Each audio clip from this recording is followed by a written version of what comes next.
It's now my great pleasure to invite the second of our experts up from the panel, Louise Taylor, who's an accredited mediator, but also a partner at Barber's Rural Consultancy.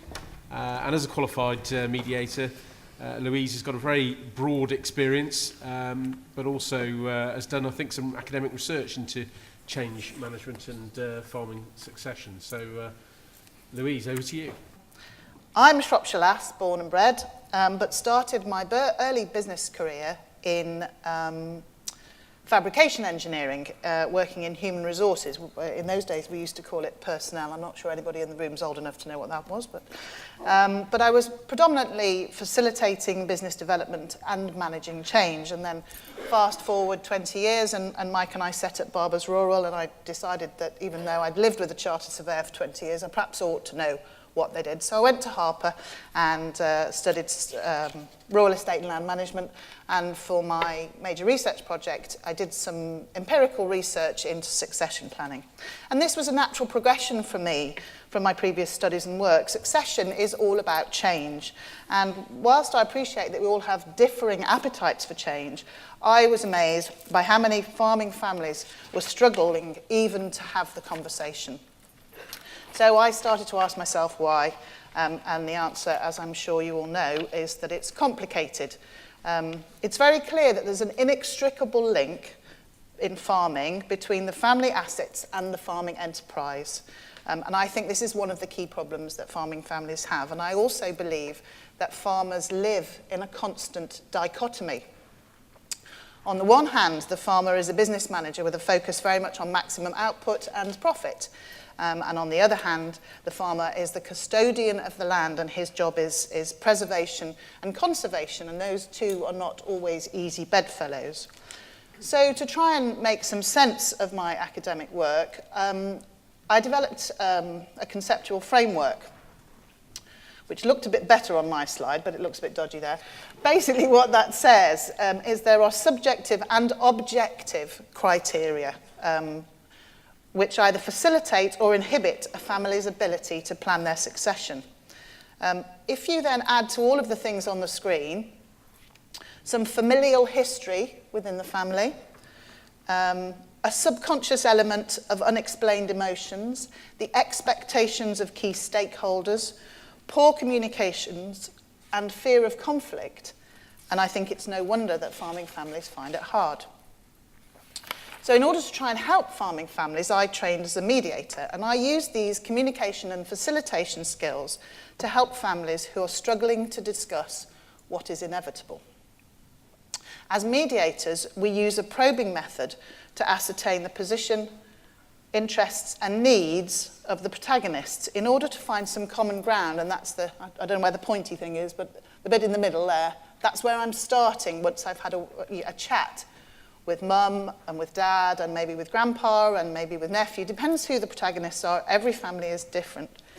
Abby described it as a painful process, and it isn't always easy.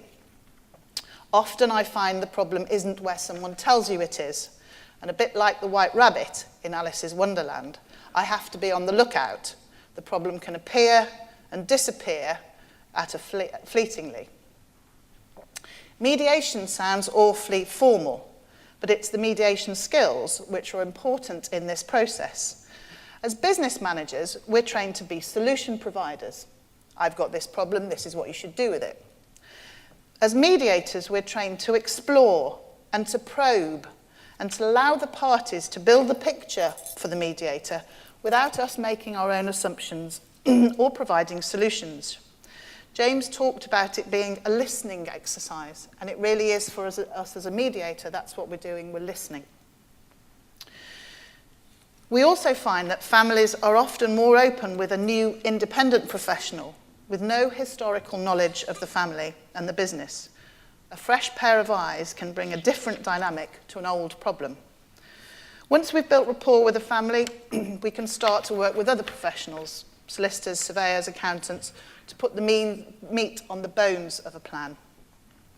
However, it isn't always that easy. Facilitators can only see what the parties have shown us, and often we've only seen it briefly. And most importantly, intervention is a dangerous thing, and I'm constantly aware of that with families that I'm dealing with. There's an old saying, you cannot step in the river twice, for water has flowed over. Once you've intervened, you cannot unintervene. Words have weight. Something once said cannot be unsaid. So we need to facilitate the safe exploration of facts and emotions in order to develop a workable and sustainable succession plan, and wherever possible, prevent conflict within the family. So on a final note, I'm going to remind you of the greatest succession story of all, King Lear. Shakespeare shows a great understanding of succession, writing as he did in the 16th century, when Elizabeth, the Virgin Queen, was on the throne with no clear successor. They were very worried about it. And I'm sure you all know Lear's story. He had 3 daughters, and he planned to divide his kingdom, spending time with each daughter in his dotage, and in his words, that future strife may be prevented now. A sound succession plan, you might think, but he was a vain man, and he asked each daughter to pronounce their love for him. The eldest 2, Goneril and Regan, readily obliged and waxed lyrical about their undying love for their father. However, the youngest, and Lear's favourite daughter, Cordelia, refused to say anything. She said her love was in her heart, not in her words. Lear gets cross, and he says, "Nothing will come of nothing. Speak again." When she fails to say anything, Lear proves himself to be a fool, disowning Cordelia and leaving her nothing. Lear had privately intended to bestow the greatest wealth on Cordelia, but between them, they failed to tell each other what they wanted and how they felt. I'm sure you know the ending. The daughters all die, Lear goes mad, and the kingdom is lost. The moral is that however good your succession plan is, you have to be able to communicate effectively and reevaluate continuously in order to successfully manage your change. Thank you very much.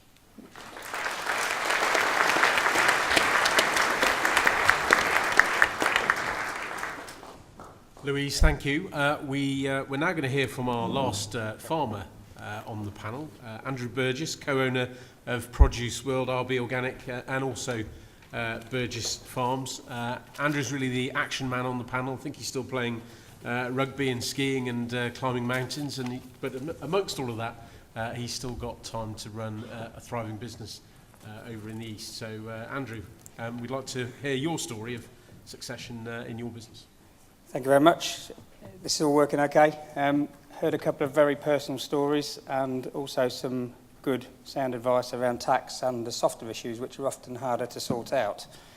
I'm a 4th generation farmer from East Anglia. I've actually lived through 2 successions. I remember my grandfather dying when I was a young boy, and I remember all the complications that brought about.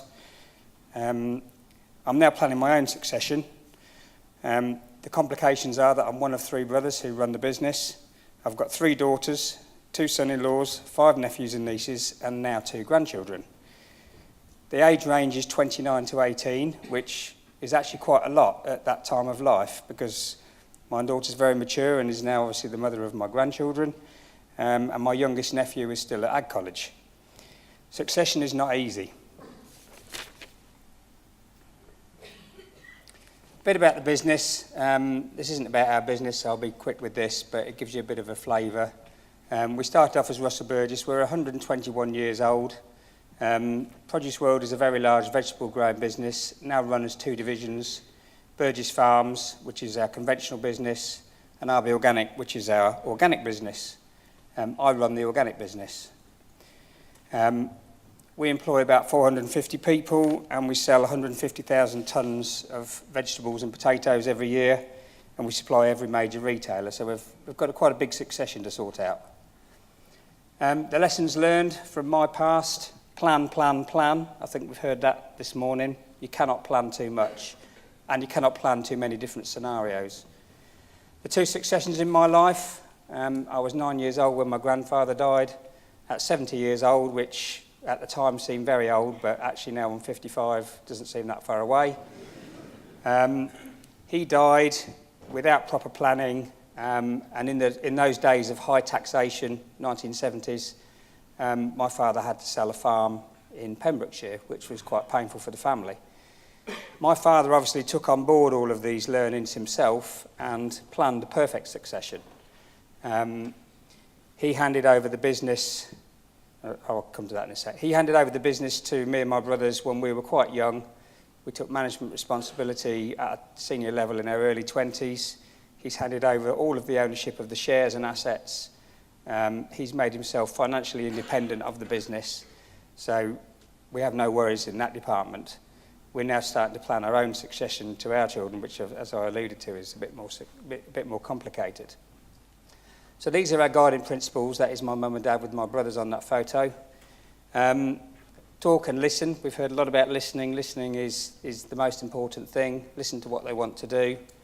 Amongst the cohort of possible successors, they don't all want to come into the business, so we've got some complications to sort out there. We don't want to put our children and nieces and nephews under any undue emotional pressure. But I know what it's like to feel the weight of heritage and history, and I'm sure they'll be feeling that even if I don't put them under that pressure. You have to be prepared that they may not wish to succeed you. The industry that I work in, dealing with the supermarkets, growing vegetables, is tough.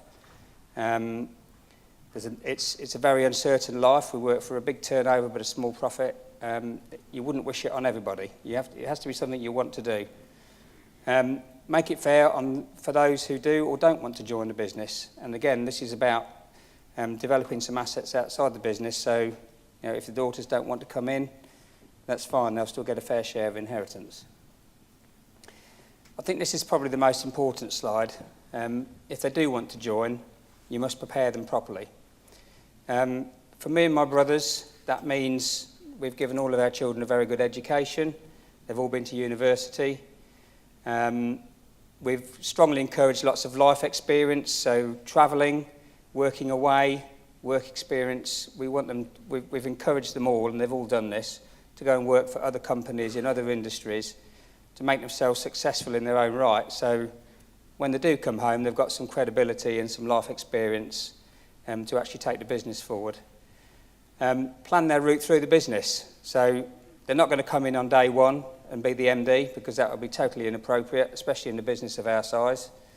We have to give them a route through the business that gives them experience and exposure to everything they need to become a senior leader in the future. Make it fair. That's fairly obvious, but you've got to be fair on your employees as well as your siblings and children. When they get to senior management level, I think this is where my dad has been so good. You must give them space to operate. You can't interfere with them every day and be on their shoulder all the time, because it's very disheartening and disempowering. So give them space to operate.